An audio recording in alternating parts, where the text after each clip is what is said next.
Hello बच्चों, let's read this question. The question says which of the following statement is or are correct about muscle tissues? Each muscle is made of many long cylindrical fibers arranged in parallel arrays. Muscle fibers contract, shorten हो जाती हैं जब contract करती हैं in response to stimulation, then relax में lengthen अपना original position पे आ जाती है and return to the uncontracted state in a coordinated fashion. And इसमें आ जाता है कि muscles play an active role in all the movements of the body. And अगर हम डी ऑप्शन की बात करते हैं ऑल ऑफ द अबव, तो इसमें हमें तीन स्टेटमेंट्स दे रखी हैं और उसमें हमें बताना है कि आपका जो आपके रिगार्डिंग द आपका जो मसल टिश्यूज हैं उसके रिगार्डिंग कौन कौन सी स्टेटमेंट्स जो है आपकी करेक्ट स्टेटमेंट है. तो बात करेंगे सबसे पहले की कॉन्सेप्ट की कॉन्सेप्ट. तो की कॉन्सेप्ट इसमें हमारा आ गया मसल कॉन्ट्रैक्शन, मसल कॉन्ट्रैक्शन.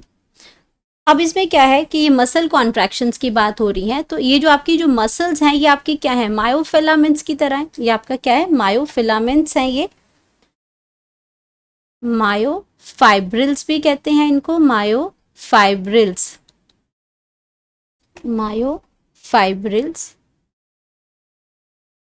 अब ये जो मायोफाइब्रिल्स हैं, ये मायोफाइब्रिल्स एक्चुअल में कैसी हैं, ये एक बेसिक रॉड लाइक यूनिट होता है मसल सेल्स का. मसल सेल्स में क्या प्रेजेंट होता है, मायोफाइब्रिल्स प्रेजेंट होते हैं. और मायोफाइब्रिल्स एक्चुअल में कैसे होते हैं, बेसिक रॉड लाइक यूनिट है, यूनिट ऑफ मसल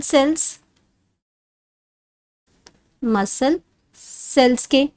एंड ये क्या करते हैं, ये आपका लॉन्ग सिलेंड्रिकल फाइबर्स हैं. इनका अगर हम स्ट्रक्चर्स की बात करें तो ये कैसी हैं, ये लॉन्ग सिलेंड्रिकल फाइबर्स हैं.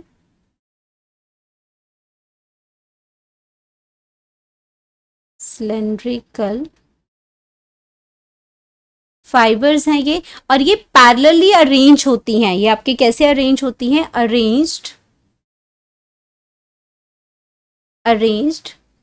in parallel arrays, arranged in parallel arrays, parallel fashion में ये अरेंज्ड होती हैं इसमें. एंड ये आपका मसल कॉन्ट्रैक्शन में हमारी जितनी मूवमेंट होती है बॉडी के अंदर, वो सारी की सारी ये जो मूवमेंट है आपकी, जो जितनी मूवमेंट आपकी बॉडी के अंदर प्रेजेंट होती है, मूवमेंट्स इन बॉडी, ये आपकी किसकी वजह से होती है, मसल्स की वजह से होती है. जो मसल्स हमारी बॉडी में है उनकी मूवमेंट की वजह से होती है. जब मसल्स आपकी क्या करेंगी, कॉन्ट्रैक्ट करेंगी, तो वो क्या होती है, शॉर्टन हो जाती हैं. जब किसी चीज को हम कॉन्ट्रैक्ट करेंगे तो वो शॉर्टन हो जाएगी, और जब उसको क्या होगा, वो रिलैक्स करेगी तो वो लेंथन मतलब अपना ओरिजिनल पोजिशन के अंदर वो आ जाती है. तो अब अगर हम अपने ऑप्शन की बात करते हैं तो each muscle is made of many long cylindrical fibres arranged in parallel arrays, बिल्कुल ठीक है. ये मसल फाइबर्स कॉन्ट्रैक्ट करती हैं जब हमें क्या मैसेज मिलता है नर्व से, हमारे ब्रेन के पास अगर मैसेज आता है कि हमें अपनी जो मसल्स हैं, अपनी आर्म्स हैं, अपनी लेग्स हैं, इनको हमें कॉन्ट्रैक्ट करना है. आगे आपका स्नेक है या फिर आपकी जो मसल्स है, आपके हाथ जो है वो फायर के पास जा रहे हैं, तो ब्रेन एकदम मैसेज देता है और वो मैसेज एकदम मसल्स के पास पहुंचेगा और मसल्स जो फाइबर आपकी हैंड की है, आर्म्स की है, वो कॉन्ट्रैक्ट कर जाएंगी. कॉन्ट्रैक्ट करेंगी, शॉर्टन करेंगी, तो हाथ आपका पीछे हो जाएगा उस पर्टिकुलर फायर से, या आपका जो है या किसी भी चीज से उससे दूर हो जाएगा. और जब नॉर्मल आपका हो जाएगी कंडीशन तो वो रिलैक्स कर लेती हैं वापस से. तो ये भी आपका बिल्कुल सही है मसल फाइबर्स को लेके. एंड अगर हम बात करते हैं muscles play an active role in all the movements of the body, तो बिना अगर आपकी मसल स्टिफ हो जाती है तो आपने देखा होगा अपने हाथ पैर आप हिला नहीं सकते, तो ये मूवमेंट में भी ये हेल्प करते हैं. तो हमारे पास जो करेक्ट ऑप्शन जो आ जाएगा वो करेक्ट ऑप्शन है हमारा ऑल ऑफ द अबव. ये सारी ही ऑप्शंस बिल्कुल करेक्ट हैं related to the muscle tissues और उसके मूवमेंट्स को लेके. तो हम यहाँ पे लिख सकते हैं करेक्ट ऑप्शन